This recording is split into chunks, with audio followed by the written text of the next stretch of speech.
Welcome back to 8482 Media. Today, I'm going to quickly show you guys how to access the My AI chat box on Snapchat.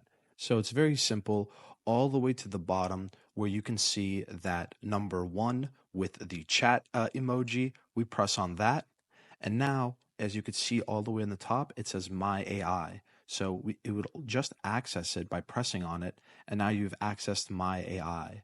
Now you can ask it any questions you want, and it'll kind of, respond like an AI chat box, like ChatGPT.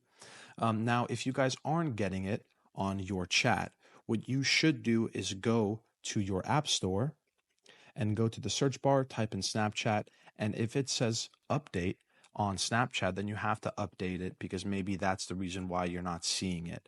But if if your Snapchat is up to date, you should have My AI chat box in your chat. So thank you guys for watching. If this video was helpful in any way, please leave a like down below. If you have any questions, comment down below. Thank you guys for watching and have a great day.